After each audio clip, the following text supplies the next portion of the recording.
My name is Clara Holloway, and at 33, I've learned that the quietest moments often hold the most profound truths. I live in Willow Creek, a small town in Oregon where the air smells of damp earth and pine, and the rhythm of life is dictated by the changing seasons. It was here, just last spring, that I finally held the keys to my own home, a small 1940s bungalow I'd dreamed of for more than a decade. That moment, standing on the worn wooden porch, should have been the culmination of years of relentless work and sacrifice, a new beginning, solid and sure. Instead, it became the prelude to a storm I never saw coming. A few weeks later, a registered letter arrived, and with it, a court summons. My own parents, the two people who gave me life, were suing me for the home I had built, dollar by painstaking dollar, with my own two hands. This story isn't one of anger or retribution, but of a quiet, painful unfolding.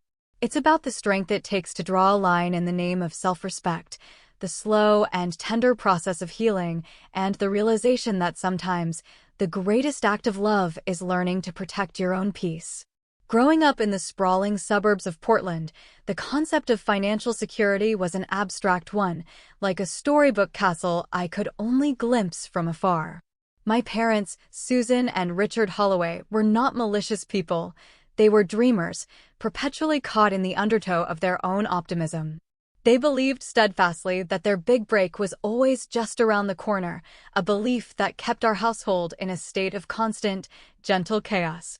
Our finances were a fragile ecosystem, where one unexpected expense could trigger a collapse.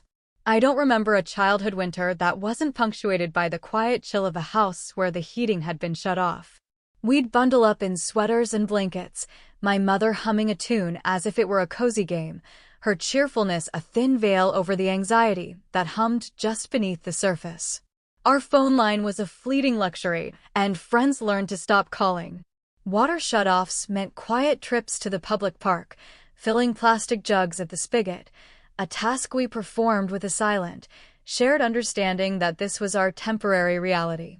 My grandfather's old radio flyer wagon, its red paint chipped and faded, became our water carrier. Eviction notices, tucked discreetly in our mailbox, were treated not with panic, but with a weary resignation. We moved 8 times before I finished middle school, each time under the cloak of night, leaving behind unpaid rent and a ghost of a life. Each new apartment was a step down, a little dimmer, a little further from the good schools and tree-lined streets of my friends' neighborhoods. My school transcripts were a patchwork quilt of districts and transfer forms. "It's all temporary, sweet pea," my mother would say, her voice soft as she packed our lives into cardboard boxes. "Things are looking up. Next month will be our month." But next month never came. At 16, I got my first job bagging groceries at the Riverbend Market, a local store that smelled of fresh bread and ripe peaches. I can still feel the crispness of my first paycheck in my hands, $187.50. It felt like a fortune, a tangible piece of independence that was wholly mine. The feeling of pride lasted until I got home. My father, with his charming, apologetic smile, asked if he could borrow $120. Just until Friday, he promised. "The car needs a new part, an emergency." The familiar knot of guilt and obligation tightened in my stomach. When I hesitated, his expression clouded over with a soft, wounded look. "Clara, we do everything for you. Is it so much to ask for a little help to keep things running? We're a family." I gave him the money knowing, even then, that I would never see it again. It was a silent transaction, an offering to keep the peace. This dynamic was the invisible architecture of our family. My parents didn't just borrow from me, they had frayed connections with nearly everyone who had ever tried to help them. My Aunt Carol once lent them $500 for a dental emergency, only to see a brand new patio set appear on their balcony the following week. My Uncle David covered their rent for 2 months and later discovered they'd used the money for a spontaneous trip to the coast. My grandmother, a practical, no-nonsense woman, eventually stopped answering their calls, her patience worn thin after too many last time, I swear, requests for help. When I graduated from high school, I made a quiet vow to myself, a promise whispered into the stillness of my tiny bedroom. I would build a life of stability. I would put down roots so deep they could never be dislodged. While my friends packed for dorms at the University of Oregon, I enrolled at Willow Creek Community College. I worked 40 hours a week at the market, my days a blur of stocking shelves and taking classes. I lived in a small studio apartment above a quiet bookstore, a space with a kitchenette and a window that looked out onto an alley, but it was my sanctuary. The rent was always paid on the first of the month, a ritual that felt sacred. After 2 years, I transferred to Portland State University to finish my degree in finance. The pace was grueling. My life was a meticulously planned schedule of classes, study sessions, and work shifts. I took on a weekend job doing bookkeeping for a local catering company, the numbers on the spreadsheets a soothing, predictable comfort. Sleep felt like a distant luxury. All the while, my parents' financial world continued to unravel. They moved from one rental to another, the story always the same. Dad would be let go from a job due to a misunderstanding. Mom would find work, only to quit a few months later because her talents were unappreciated. They were caught in a cycle of hope and disappointment, never pausing to look at the underlying patterns. Guilt remained a powerful current in my life. When they were on the brink of another eviction, and my mother was sick with a lingering flu, I transferred $1,500 from my savings, the money I was carefully setting aside for my future. When their car was threatened with repossession, I paid the $800 to bring the loan current. Each time, I told myself it was the last. Each time, their promises echoed in my ears. Just until we get back on our feet, sweet pea. We promise. By 26, I had landed a position at Pine Ridge Financials, a well-regarded firm in downtown Portland. For the first time, my salary was more than just enough to survive. It was enough to build. I opened a dedicated savings account, started contributing to my 401k, and felt the first, fragile shoots of financial security begin to grow. It was then that my parents called with their latest, wonderful opportunity. They had found a newer, reliable car, but their credit was too poor to secure a loan. All they needed was for me to co-sign. They swore they would make every payment, that it would be the first step to rebuilding their credit. For the first time in my life, I said a clear, unequivocal no. The word felt foreign and sharp in my mouth. I can't, I said, my voice steadier than I felt. My credit score is the foundation of my own financial goals. I can't risk it. The fallout was immediate and heart-wrenching. I was selfish, ungrateful. My mother cried, asking how she had raised a daughter who could be so cold. My father's voice was laced with disappointment, questioning my loyalty. The story they told to relatives was of a daughter who, having found success, had turned her back on the family that raised her. Standing by that decision was one of the hardest things I had ever done, but it was also the first stone I laid in the foundation of a new life, one with clear and necessary boundaries. Over the next 6 years, my career blossomed. I was promoted to a senior analyst position at Pine Ridge, and I loved the logic and order of my work. The quiet satisfaction of helping clients build stable financial futures was a balm to the old wounds of my childhood. And with that stability, a long-dormant dream began to stir within me, the dream of owning my own home. It wasn't just about property. It was about having a place in the world that was irrevocably mine, a place to plant a garden and watch it grow. My first meeting was with a mortgage broker, a kind, pragmatic woman named Ms. Albright. She laid out the reality of my dream with gentle clarity. "Your income and credit are excellent, Clara," she said, her pen tapping a neat column of figures. "But for the kind of home you're describing in Willow Creek, you'll want a 20% down payment to avoid private mortgage insurance. With closing costs and a reserve fund, you should aim to save around $70,000. The number felt like a mountain, but I was a determined climber. That night, I sat at my small kitchen table and drafted a 6-year plan. I mapped out my budget in a detailed spreadsheet, allocating every dollar. Discretionary spending was all but eliminated. Restaurant meals became a rare treat. My reliable old Honda Civic would have to last a few more years. Vacations became weekend hikes along the Columbia River Gorge. To accelerate my savings, I expanded my bookkeeping services, taking on a few more small business clients in the evenings. I was working close to 70 hours a week, a pace that left me exhausted but filled with a quiet, driving purpose. I shared my goal with my parents over one of our infrequent dinners. At first, they seemed genuinely happy for me. "That's our girl," Dad said, beaming. "Putting your money into real estate is a smart move." Mom added, "A home is a wonderful thing to have, honey. A place for family." But as the years passed and my savings account grew, their comments began to carry a subtle weight. "Your cousin Michael is struggling, you know, with the new baby and all. I was just telling him how disciplined you are with your money." Or, "Our landlord is raising the rent again. It's getting so hard for people our age." It would be such a comfort to have a little nest egg for these kinds of surprises.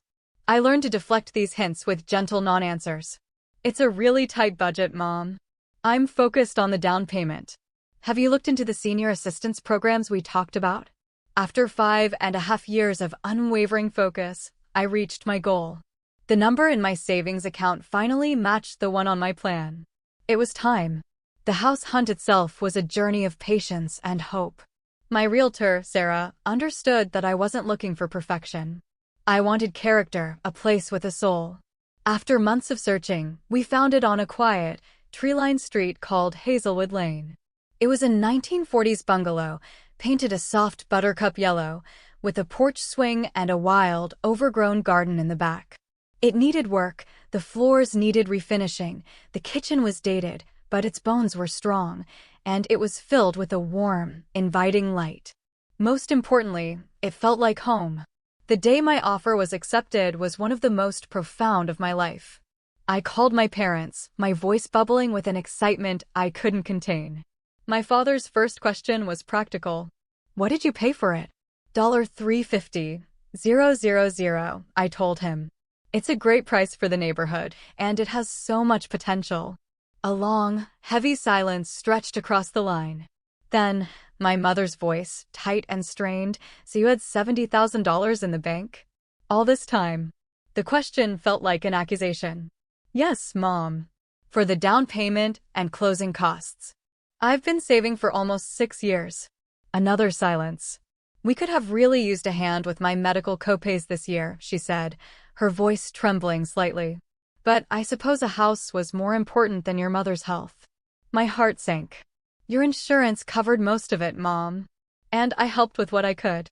"Not everything," she retorted. "There were choices we had to make. But I'm glad you have your beautiful house." The conversation spiraled downward from there, their words weaving a tapestry of guilt and implied neglect. For the first time, they said it outright. My savings should have been their safety net. My goals were selfish when they were struggling. "A family is supposed to be a harbor in a storm, Clara," Dad said, his voice heavy with disappointment. "Not a ship that sails away on its own." I held my ground, though my hands were trembling. "I have helped. But this is my future. I worked for this, and I am not ashamed of it."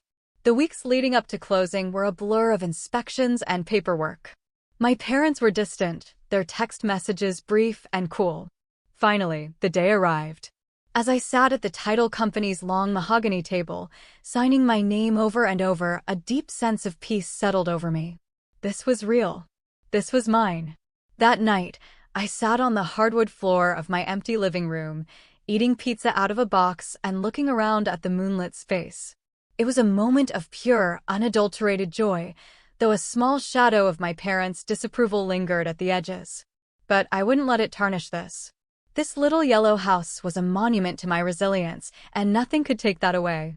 In the first few weeks after I closed, a quiet settled between my parents and me. A few perfunctory texts were exchanged, but they offered no congratulations, no offers to help me paint or move boxes. I was hurt, but also grateful for the space. I was consumed by the joyful work of making the house my own. Then, one sunny Saturday, their sedan pulled into my gravel driveway. They got out, carrying a large potted lavender plant and wearing smiles that seemed, for a moment, genuinely warm. My guard, which had been so firmly in place, lowered just a fraction. "A little something to welcome you home," Mom said, her voice bright. I invited them in, cautiously hopeful. They toured the small house, making appreciative comments about the arched doorways and the original glass doorknobs. Dad set the lavender on the porch. "To bring you peace," he said. The gesture felt like an olive branch, and for a moment, I let myself believe. We sat in the living room with cups of tea, the afternoon sun streaming through the windows. It felt, for a fleeting instant, like the supportive family I had always craved. Then my father cleared his throat, his gaze dropping to the cup in his hands. "So, Clara, we've run into a bit of a snag." He explained that the apartment building they lived in had been sold, and the new owners were terminating all the leases. They had 60 days to move. "Oh, Dad, that's awful," I said, my heart going out to them. The stress of an unexpected move was something I knew all too well. "Have you started looking for a new place?" My mother let out a short, humorless laugh. "In this market? On our income? Everything affordable is half the size and in a terrible neighborhood." A familiar, cold dread began to creep up my spine. "Actually," Dad continued, finally meeting my eyes, "that's one of the reasons we wanted to see your new place. It's lovely, Clara. And you have that second bedroom. It would just be temporary, of course. Just until we can find something suitable. A few months, maybe." The air in the room grew thick. Even though I had half expected this, hearing the words spoken aloud sent a jolt of anxiety through me. Their definition of temporary was a fluid, shifting thing. "Dad, Mom, I don't think that's a good idea," I said, choosing my words with care. "I'm just getting settled myself. This is a big adjustment for me." "Of course, we'd contribute," Mom jumped in, her voice earnest. "We could help with utilities, groceries." "It's not about the money," I tried to explain, my voice gentle but firm. This is my first time truly having my own space. It's important for me to establish my independence here on my own terms." Their faces fell in unison, their smiles dissolving. "I see," Dad said, his voice turning cold. "So you need your space, even if it means your own parents have nowhere to go." "That's not true," I insisted, my voice rising. "There are other options. I can help you research apartments, look into assistance programs." "We don't want a handout," Clara, Mom snapped, her tone sharp with wounded pride. "We thought we could count on our family." "Isn't that what family is for? To be there for each other." The conversation unraveled from there, revealing a truth that left me breathless. They had believed, all along, that my home was, in part, for them. In their view, my years of saving had been a selfish act, and this house, this tangible result of my discipline, was a resource they were entitled to. "We always imagined that when you were successful, you would be our safety net," Dad said, his voice thick with accusation. "The way we were for you." The words escaped me before I could stop them, raw and quiet. "When were you my safety net?" "I've been on my own since I was 16. I've given you thousands of dollars over the years, money I knew I'd never get back, to be your safety net." Mom's face flushed. "Is that how you see it? You're keeping a tally? We gave you a home. We fed you, we clothed you." "A home we were constantly being evicted from," I countered, the memories rising like a tide. "Food that often came from a food bank because the bill money was gone." They stormed out moments later, leaving the lavender plant on the porch like a sad, fragrant accusation. My mother's final words, delivered through tears, were that she had raised a daughter with a heart of stone. My father simply said I would regret the day I turned my back on family. I stood in my sunlit living room, trembling, the echo of their words filling the empty space. The old, familiar voice of guilt whispered in my ear, asking if I was cruel, if I was selfish. That night, I called my best friend, Maya. "You did the brave thing, Clara," she said, her voice a steady anchor. "You honored your own hard work. If you let them in, that beautiful little house would become another source of their chaos, and you'd lose the very peace you bought it for." "But they're my parents," I whispered, the words a familiar refrain. "Yes," she said gently. "And they should be celebrating you, not trying to claim a piece of your success." The week that followed was a deluge. My phone buzzed with calls and texts not just from my parents, but from aunts, uncles, and cousins, all of whom had heard a carefully crafted version of the story. In their narrative, they had given me a substantial sum for my down payment, and I was now cruelly refusing to honor our understanding. The story was so far from the truth it made my head spin. It became chillingly clear that the housewarming visit had been a performance, a strategic move to set the stage for their request and the ensuing pressure campaign. Maya's words from weeks before came back to me. "Document everything," she had urged. "I have a feeling you're going to need it." How right she was. 3 weeks after that terrible Saturday, I found the letter in my mailbox. The formal, embossed heading of the Clackamas County Circuit Court made my blood run cold.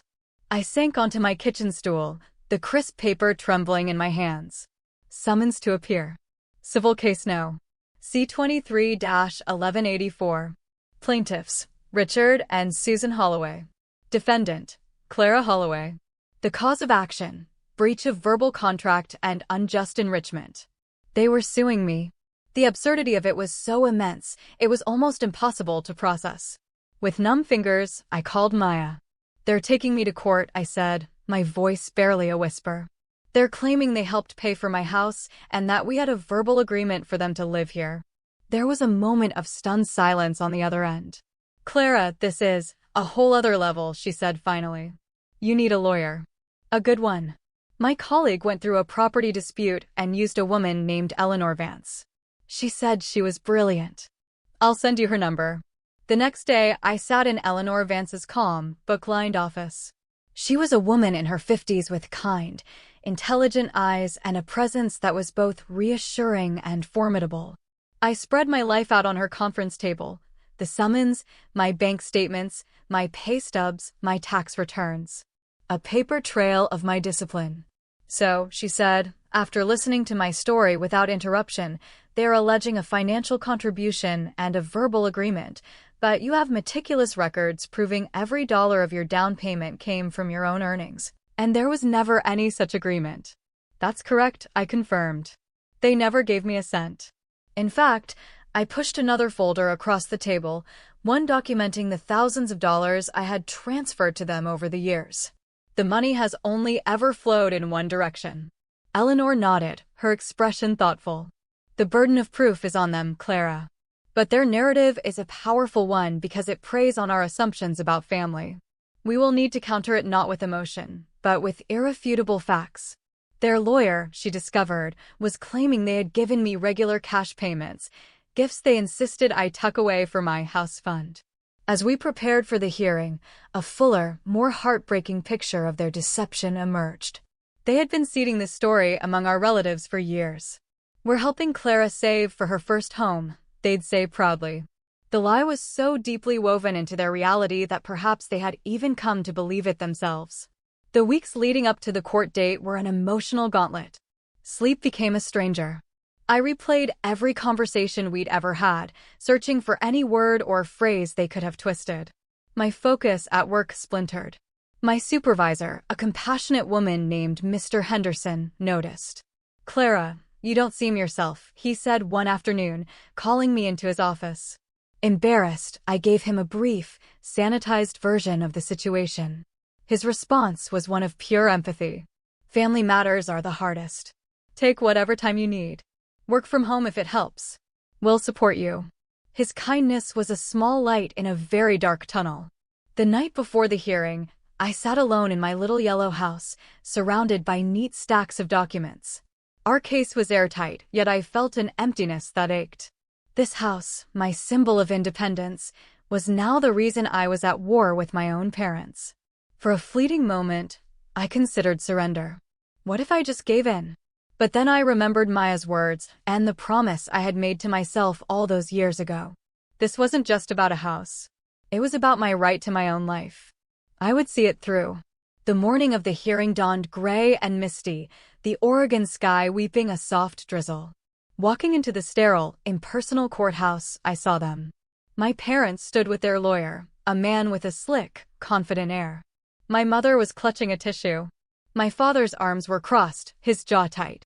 They looked, to any outside observer, like victims. Our eyes met for a split second, and in their gaze, I saw no flicker of love or regret, only a cold, unyielding resolve. The weight of it almost buckled my knees. Then Eleanor touched my arm, her presence a quiet anchor, and guided me into the courtroom. The proceedings unfolded like a surreal play. Their attorney, Mr. Davies, painted a dramatic portrait of two loving parents who had sacrificed their meager savings for their daughter's dream, only to be cruelly cast aside. My mother took the stand, her voice choked with tears as she described imaginary scenes of handing me cash-stuffed envelopes. "We were so proud," she wept. She told us, "This house is for all of us. You helped me, and you'll always have a home with me." The words, so utterly fabricated, hung in the air, sickeningly plausible to anyone who didn't know the truth. My father's testimony was a tapestry of similar fictions. When it was Eleanor's turn to cross-examine, her approach was not aggressive, but surgical. "Mr. Holloway," she began, her voice calm and measured, "you stated you gave your daughter cash. Where did you acquire this cash?" "From my earnings," he said, shifting in his seat. "Do you have withdrawal slips, bank statements, anything to document these amounts?" "It was a family matter," he said stiffly. "We didn't think we needed receipts." Her questions for my mother were just as simple and just as devastating. She asked about the supposed house hunting trips they'd taken with me, and my mother couldn't describe a single property we had seen. The foundation of their story, built on emotion and hearsay, began to crumble under the weight of simple, factual inquiry.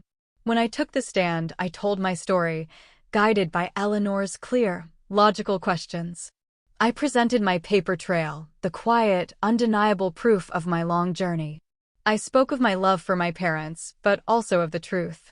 There was no verbal agreement, I stated, my voice clear and steady. The first I heard of them wanting to live with me was after I had already bought the house. Mr. Davies tried to paint me as cold and calculating during his cross-examination, but I held fast to the facts. The evidence was on my side. Finally, after all testimony was complete, the judge, a thoughtful, older woman named Judge Peterson, looked over her spectacles at my parents. "Mr. and Mrs. Holloway," she said, her voice quiet but carrying an unmistakable authority. "You claim to have given your daughter approximately $50,000 in cash over a period of 5 years. They both nodded. "I have reviewed your financial records. Your declared income during that period would have made such gifts a significant hardship. Yet you have no records of withdrawals. You have no receipts. You have no written acknowledgement from your daughter. So, I have one simple question for you. Where did the money come from?" A thick silence filled the courtroom. My parents exchanged a panicked glance. "It was from savings," my father stammered. "We kept cash at home." "And some of it was from an inheritance," my mother added quickly. "An inheritance from whom?" Judge Peterson asked, her gaze unwavering. "From my sister," my mother said. "From his brother," my father said at the exact same moment. The contradiction hung in the air, small but catastrophic. Judge Peterson let the silence stretch for a long moment before she spoke again. "Ms. Holloway has provided a clear, documented, and credible history of how she acquired the funds for her home. You have provided a story. In the matter of real estate, stories are not legally binding. In the absence of any credible evidence to support the plaintiff's claims, I find in favor of the defendant." She looked at me, a flicker of empathy in her eyes. "This house is yours, Ms. Holloway. Exclusively." With a soft rap of her gavel, she concluded, "Case dismissed." The courtroom was silent, but for the sound of my own heart beating. My parents sat, stunned, as if the judge's words were in a language they couldn't comprehend. As Eleanor and I walked out, I felt a strange, hollow victory. The legal battle was over, but the emotional war had left a wound deep in the heart of our family. Just before we reached the main doors, my mother's voice, shrill with anguish, cut through the quiet hum of the hallway. "Clara, how could you?" I turned. Their faces were masks of rage and betrayal. "The judge saw the truth," I said, my voice quiet but firm. "You know the truth. We are your family," my father boomed, his voice echoing in the marble hall. "A family doesn't do this," I whispered, more to myself than to them, before turning and walking away, leaving them standing in the wreckage of the story they had built. In the weeks that followed, I began the slow, tender work of healing. The court's verdict was a legal vindication, but my heart was still a bruised and tender thing. My Aunt Carol's phone call a few days later was a turning point.